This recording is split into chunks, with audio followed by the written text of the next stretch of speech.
What if the price of fame wasn't just attention, but obsession? One fan's admiration can easily turn into fixation, and sometimes fatal obsession.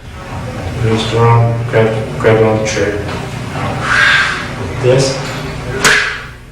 These celebrities live their dreams in the spotlight, unaware that in the shadows, someone was watching, waiting, until one day, they struck.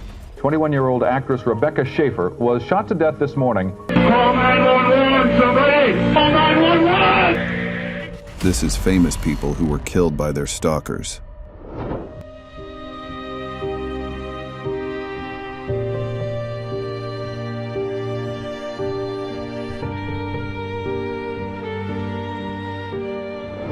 The moment Selena stepped on stage, the air crackled with possibility, like the first spark of a firework before it paints the sky.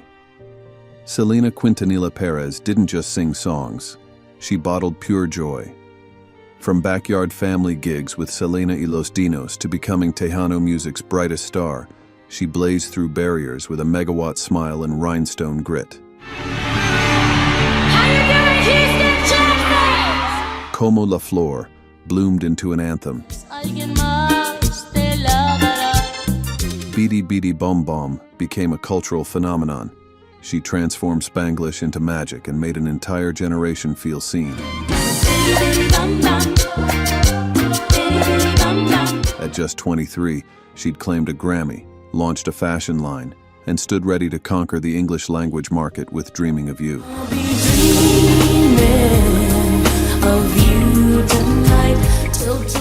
Yet what truly set her apart wasn't the glittering achievements, it was how she made every fan feel like her best friend, remembering names, sharing hugs, radiating warmth even as her star soared.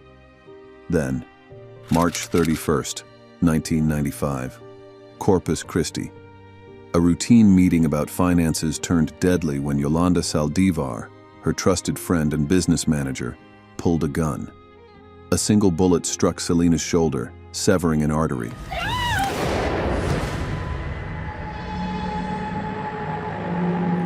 She ran for help, calling out Yolanda's name as she collapsed in the motel lobby, declared dead at 1:05 p.m., 23 years old.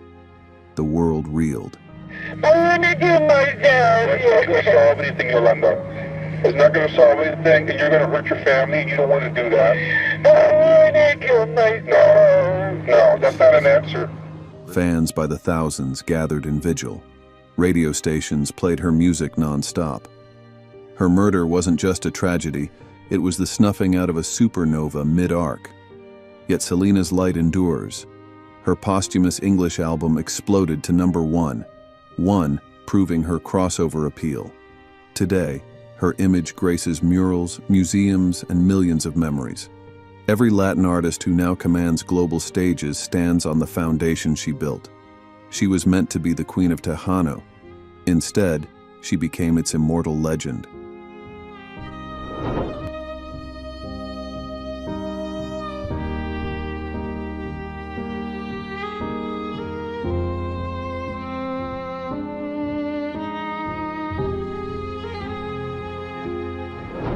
Rebecca Schaefer wasn't chasing fame. She was the kind of luminous you couldn't fake. That rare glow, part wit, part warmth, made her more than just my sister Sam's Patty. How will I grow up to be like following your example? She was the girl you swore you'd met before, the one whose laugh stayed in the room after she left. Hollywood tried to pigeonhole her. Rebecca pushed back studying film, turning down empty roles, aiming for work that mattered. Rumors swirled about Coppola's next epic. For her, show business wasn't a ladder. It was a horizon waiting to be charted. But 3,000 miles away, Robert Bardo was watching, rewinding, obsessing. After the sitcom ended, he took it as personal failure, a story he twisted into violence. July 18, 1989, West Hollywood. A knock at the door. Rebecca, expecting a delivery, opened it. Instead, a 19-year-old stranger, her address in his pocket, stolen from DMV records. She smiled. He fired. One shot to the heart, collapsed in the doorway. Why? Her last word, unanswered. I'm not saying that the defendant is a normal person. The defendant is not a normal person. She died within minutes, 21 years old. The industry reeled. California carved the nation's first anti-stalking laws into stone. The feds locked down DMV records. Her death rewrote the rules of privacy. Gun's still in the bag. Reached around, grabbed on the trigger. This. Rebecca never got to direct, never got to age into the stories she was meant to tell. I'm sure that they're satisfied with the verdict as far as verdicts go, but the verdict doesn't bring Rebecca back. That's true of every case. That's a hole in their lives forever. In the end, she played a role bigger than any script, a tragedy that forced America to learn how to keep its stars alive.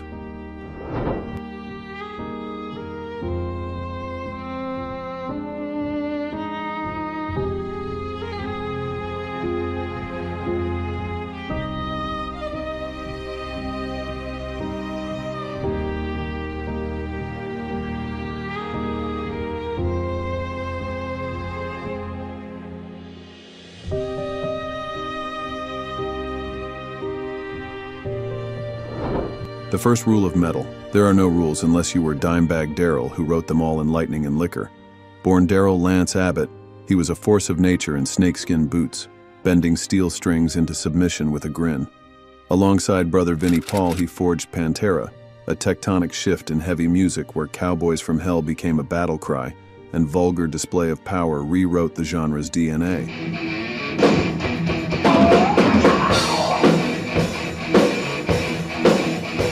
But Dimebag was never just the riffs. He was the backstage jester handing you a crown royal, the virtuoso who'd wink mid-solo, the guy who treated fans like family.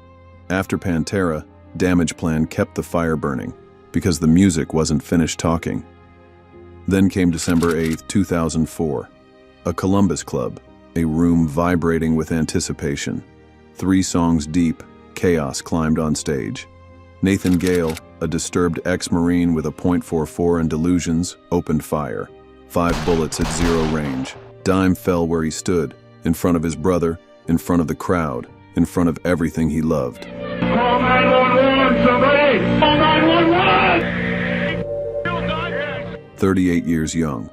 The world didn't just lose a guitar god, it lost metal's beating heart, its loudest laugh, its patron saint of good times. They laid him to rest in a Kiss casket, Eddie Van Halen's legendary Bumblebee guitar across his chest, because even death couldn't make him go quietly. Dimebag never wanted statues, just a stage, a crowd, and a reason to make the walls sweat, and today his legacy still screams, drowning out that terrible silence with one eternal power chord.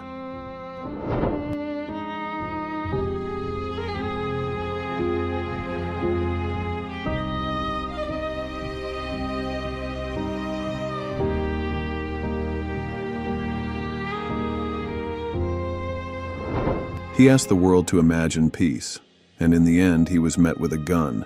John Lennon was a revolution wrapped in round glasses, sharp-tongued, idealistic, impossible to pin down. From the chaos of Liverpool to the global glare of Beatlemania, he shaped music, culture, and protest with the same weapon, his voice. Help, come together, imagine. Each lyric is carved from joy and trauma, wit and rage.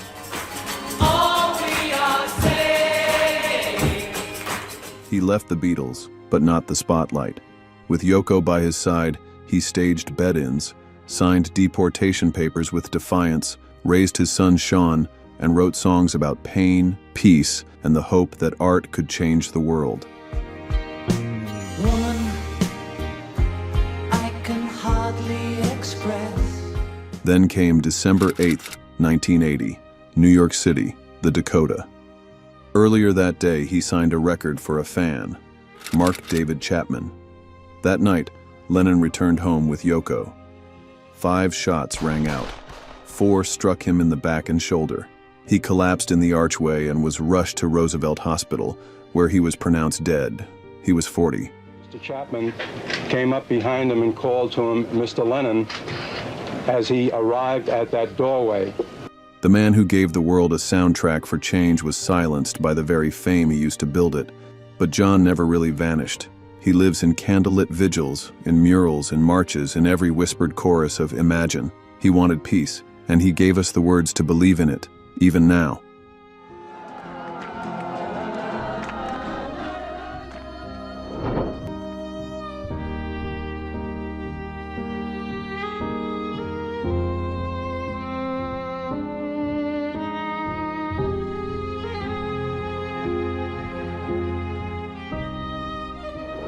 The world was his runway, until a single morning walk became his final exit. Gianni Versace didn't design clothes. He crafted mythology. Where others saw fabric, he saw Greek gods in gold lame, Baroque angels in safety pins. His shows weren't presentations. They were revolutions, transforming supermodels into deities and celebrities into muses. Madonna, Elton, Diana, Naomi. He gave royalty edge and gave edge royalty. Brash, visionary, unapologetically excessive. Behind the Medusa head glamour lived another Gianni, a devoted brother, quiet romantic, the kind of man who valued loyalty far above fame. July 15th, 1997, Miami Beach. Gianni strolled home from News Cafe, magazines in hand. Just steps from Casa Casuarina's gate, Andrew Cunanan, a fugitive on a nationwide killing spree, waited in the morning sun. 2 gunshots. No struggle, no words. Johnny collapsed on the marble steps, his blood staining the pastel paradise he called home. Do you remember where you were when you heard that Versace had been murdered? Oh, I remember profoundly. I opened up my computer and it flashed before me. 50 years old, gone in seconds. The why, still a mystery. No proven link, no explanation, just obsession, spiraling into violence. Cunanan's secrets died with him 8 days later. Fashion's heart stopped, but Versace never faded. The Medusa still glitters in gold. Donatella, through loss and fury, rebuilt the house into an empire. His archives are sacred texts for new generations of dreamers. Gianni's mantra, in the end, it's all about love. And love is what remains, not the horror of his ending, but the audacity of his vision, the fearless glamour, the stitches that hold beauty together, long after the hands that made them are gone.